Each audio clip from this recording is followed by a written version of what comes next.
Bonjour à tous, bienvenue dans l'invité de la rédaction de Médien TV. 5 nouveaux signataires africains ont rejoint vendredi dernier l'appel de Tanger pour l'expulsion de la pseudo-RAST de l'Union africaine. Lors d'une réunion de suivi de l'appel de Tanger organisée en marge du forum Meddays, 5 anciens ministres africains des Affaires étrangères ont procédé à la signature de cet appel initié le 4 novembre 2022 à Tanger, ce qui porte à 23 le nombre des signataires de cet appel depuis son lancement il y a un an.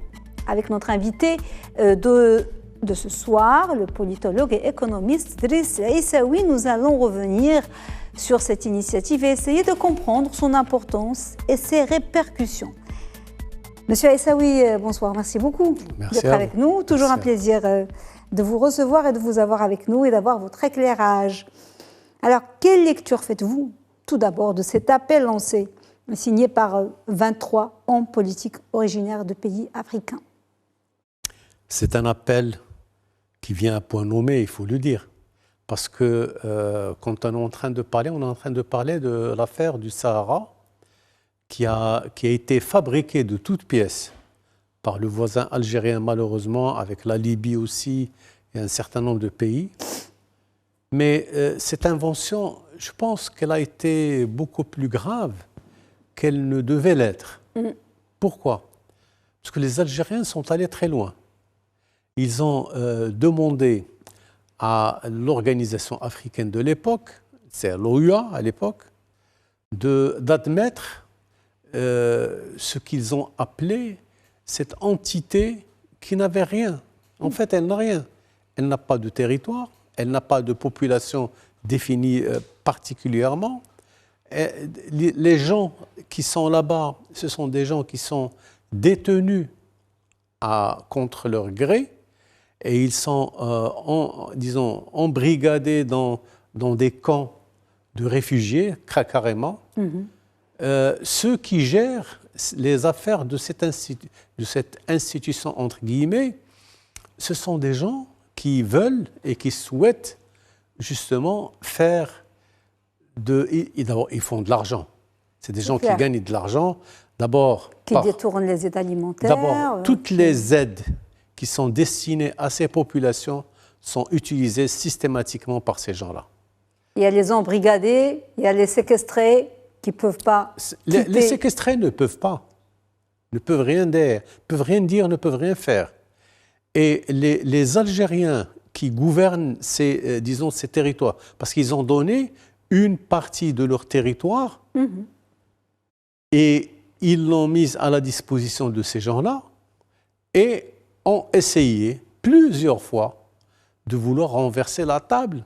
Une partie de leur territoire qui est à la base marocaine, si on revient à l'histoire. C'est une autre histoire. Alors maintenant, si on veut revenir à ça, on va retrouver que finalement, parce que le colonisateur français, qu'est-ce qu'il a fait?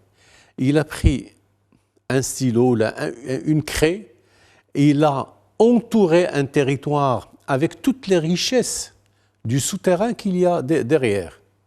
Et ils ont dit, ça, c'est la deuxième Algérie.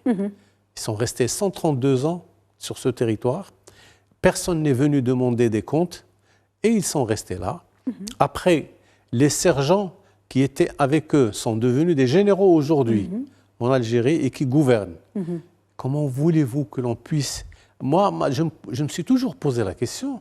Pour un jeune, séquestré lui aussi sur ces territoires, et qui a vécu... Il y a beaucoup de jeunes qui sont nés, qui ont grandi et qui vont bientôt mourir, alors qu'ils sont restés... Qui ne connaissent que ça, qui ne connaissent que cette prison à ciel ouvert, que ces camps. Absolument, ce sont des camps de réfugiés, ils sont là, et ces gens n'ont rien vu de leur vie. Réfugiés, on les a mis là, donc séquestrés, on a déplacé des populations, mais réfugiés. Sur ces réfugiés, il y a des gens qui ont une intelligence du moment et qui ont essayé justement de faire ce travail sur la mémoire et dire non, nous on est là, c'est le droit des peuples de disposer d'eux-mêmes, etc. Et finalement, le Maroc a pris l'initiative d'accepter le principe. C'était en 81, avec le roi défunt Hassan II, que Dieu ait son âme. Il a dit, nous, on est prêts à faire cette consultation pour dire est-ce que ces gens veulent rester avec le Maroc ou pas. Et depuis que le Maroc a accepté ça, l'Algérie a refusé. À chaque fois que le Maroc prenait une initiative bonne et intéressante, ça a été cassé. Alors cela revient à faire quoi? Pourquoi ces signataires, pourquoi ces gens sont venus signer pour dénoncer cette création qui n'a aucune identité? Pourquoi? Parce que l'Afrique, le problème de l'Afrique, c'est quoi?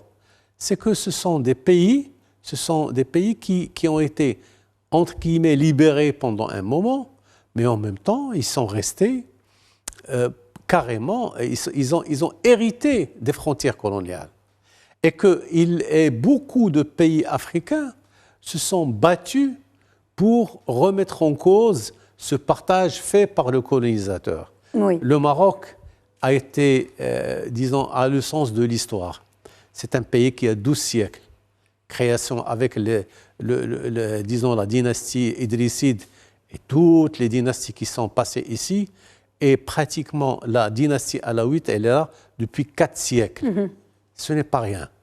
Mais alors, le fait d'être là depuis 4 siècles, ça veut dire que vous avez des normes, vous avez des règles et vous avez un engagement historique que vous devez respecter. On va revenir à ça, très important, mais vous avez dit une chose très importante pour commencer. Vous avez dit, Driss El Aissaoui, il était temps, parce que les 24 personnalités africaines qui ont tenu cette séance de travail en marche des Med Days, il y avait parmi eux d'anciens premiers ministres, d'ex-ministres des Affaires étrangères, et ils ont qualifié justement la présence de la pseudo-race au sein de l'Union africaine comme une anomalie historique. C'est une anomalie historique qui dure depuis des années. C'est pour ça que vous avez dit, il était temps. Il était temps de remettre tout ça en cause, parce que sinon on va revenir à l'histoire des frontières coloniales.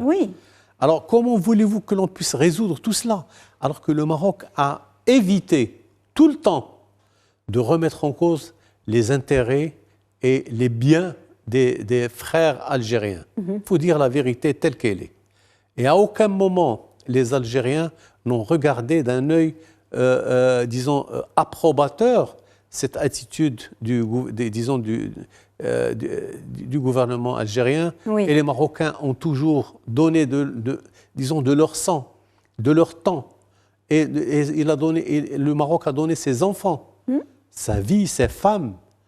Je n'oublierai jamais que Boumedienne, le défunt Boumedienne, a fait immigrer, il a chassé 40 000 Marocains en même temps. 40 000 familles, 350 000 Marocains. 350 000 qui sont... Et c'était symbolique pour voir à quel point je ne sais pas comment on peut appeler ça, parce qu'à un certain moment, ça devient de l'ordre de l'analytique, parce que c'était les 350 000 qui exactement le nombre des gens qui ont participé à la marche verte.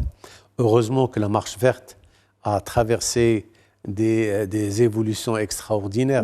Je vous inviterai très simplement à remémorer le dernier discours fait par le roi Mohamed VI au niveau de cette célébration, la célébration du 48e anniversaire, qui était extraordinaire, sincèrement. Alors, au moment où la pseudo-race a été admise au sein de l'OUA à l'époque, le Maroc, bien sûr, on connaît l'histoire, on ne va pas revenir là-dessus, a quitté, alors que c'était sa place. Il est revenu chez lui avec cette belle phrase qu'il est beau le jour où on revient chez soi, c'est sa place.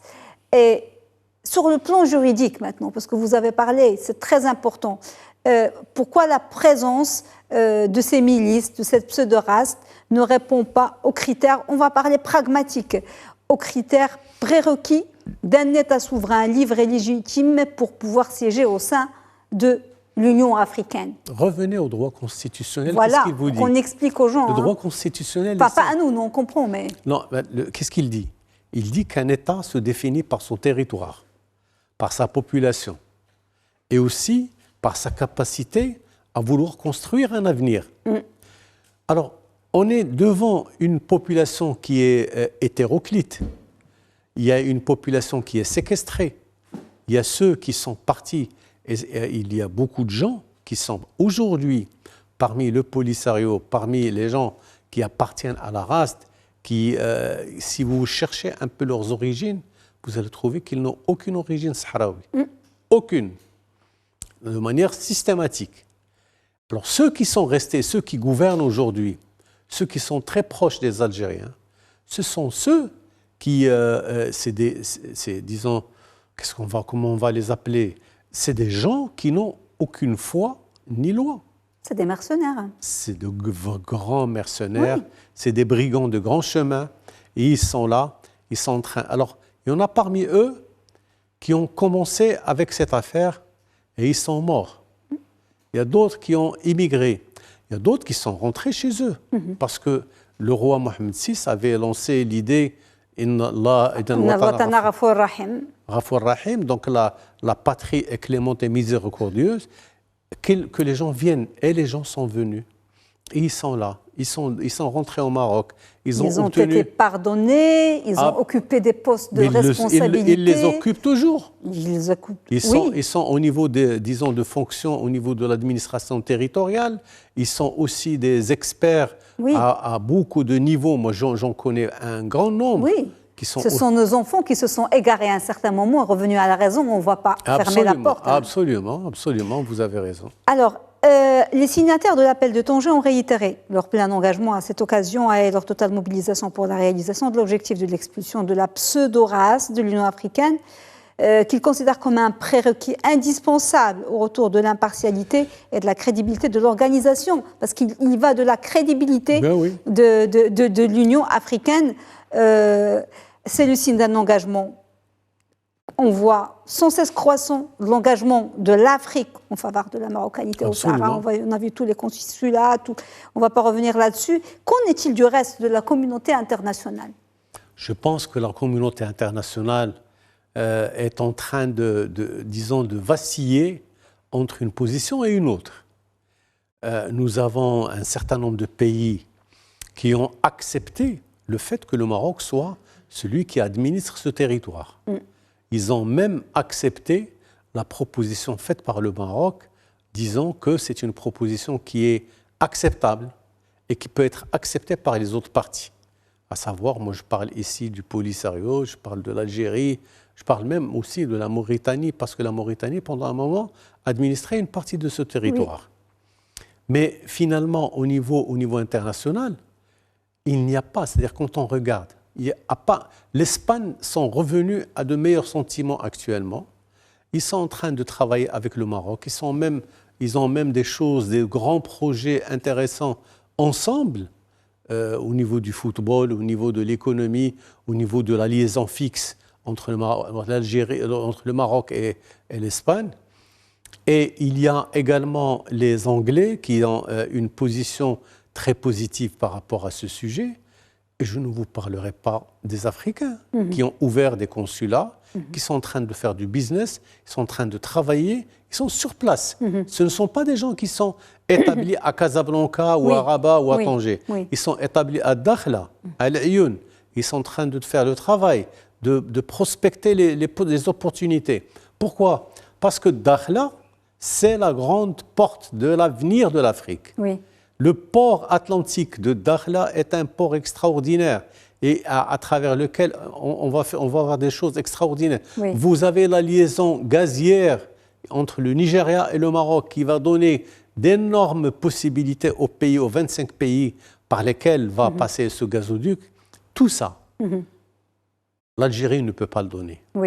Le Polisario ne peut pas le donner. Mais cette expulsion, c'est très important de commencer par cette expulsion de l'Union africaine parce que dans les faits, la symbolique, c'est très important. Oui, bien sûr. C'est-à-dire, pourquoi ces paysans, ces personnes, ces personnalités sont au nombre de 23 aujourd'hui? Parce que ce n'est pas n'importe qui. D'anciens premiers ministres, d'anciens ministres des Affaires étrangères, c'est un appel, ils appellent l'appel de Tanger. Oui. C'est un appel fort, c'est un appel extraordinaire qui permettra très certainement aux pays de la région, au Maroc, à l'Algérie, de pouvoir parler de l'avenir avec beaucoup plus d'assurance. Pourquoi? Parce que sur l'Union africaine, le Maroc est rentré, il est revenu chez lui, oui. Avec beaucoup d'assurance. Alors, à côté de ça, qu'est-ce que vous avez? Vous avez la politique africaine du Maroc, qui est une politique extraordinaire, avec tout ce qui se fait avec l'OCP, par exemple, l'aide aux agriculteurs que disons, l'OCP est en train de faire, l'utilisation, la production de l'hydrogène vert au niveau de l'Afrique, ça va donner une énorme possibilité aux Africains. Le secteur bancaire. Le secteur, je ne vais pas parler du secteur bancaire, ni de la téléphonie mobile, par exemple. La téléphonie, oui. C'est extraordinaire. Le Maroc est un pays qui a réussi à faire de lui-même, de son royaume, le Maroc est quelque chose aujourd'hui qui ne peut pas être égalé. Oui. Alors, pour la crédibilité de l'Union africaine, cet élément-là, c'est un parasite. Il décrédibilise l'Union africaine comme union, comme institution. Cet appel de ces signatures interviennent à un moment, on l'a dit, où la diplomatie marocaine gagne de plus en plus de points. Le Maroc, tout simplement, que ce soit en Afrique ou ailleurs, sur tous les plans et sur celui de l'affaire de l'intégrité territoriale, avec tous ces États qui ne voient d'autre solution que le plan d'autonomie. Et puis la récente résolution du Conseil de sécurité de l'ONU qui a conforté la position du Royaume. Quelle suite pourrait, à votre avis, être donnée à cette initiative? Avant, il y en avait 18, plus 5, 23. Est-ce que vous pensez qu'il y aura bientôt d'autres qui vont rejoindre le cortège? Je pense que c'est quelque chose qui va se déteindre sur l'ensemble de l'intelligentsia africain. Parce qu'en fait, qu'est-ce qu'on est en train de faire aujourd'hui avec cet appel? On est en train de vouloir ramener l'Union africaine à la raison. Il faut que les Africains puissent se regarder les yeux dans les yeux, se dire on ne peut pas continuer de manière indéfinie avec ce qui se passe aujourd'hui. Alors finalement, je pense que les 23 seront demain 50, seront 100, seront 1000, etc. très très prochainement. Il faut juste qu'il y ait une communication ouverte, que les gens puissent parler entre eux et se concerter. Alors, ça date d'un an. Maintenant, on voit qu'il y a 5 pays en plus. Est-ce que cet appel peut être interprété comme un compte à rebours, le début de la fin des milices, du Polisario, de cette chimère, de cette escroquerie? Je pense que, comme vous l'avez dit, c'est bien le compte à rebours de la fin. On annonce une fin proche, inéluctable pour des gens. C'est-à-dire, vous savez, le Maroc est un pays qui est capable de fermer les yeux, de fermer les oreilles et de dire ce sont des gens qui ont été égarés, ils sont revenus, qu'ils soient les bienvenus, qu'ils rentrent chez eux et qu'ils fassent le travail qu'ils veulent. Cette adhésion de plus en plus forte, avec de plus en plus de pays, elle va sûrement impacter l'évolution et la résolution de ce faux conflit, pas seulement dans les sphères des faiseurs de décision en Afrique, mais au-delà, parce que si l'Union africaine expulse la pseudo-raste, ça aura un effet papillon sur le reste du monde. Oui, mais vous savez, ce n'est pas des choses simples, sincèrement. On peut faire un appel comme cela au niveau de certains cénacles limités, mais en faire un acte politique définitif pour l'Union africaine, c'est quelque chose qui risque de prendre un tout petit peu de temps, mais je pense que ça finira par arriver. Merci beaucoup Idriss Essaoui pour cet éclairage. Merci cher monsieur, à très bientôt j'espère. Merci. Merci. Madame, monsieur, merci beaucoup de nous avoir suivis. Bonne suite des programmes sur Média TV. Très belle soirée.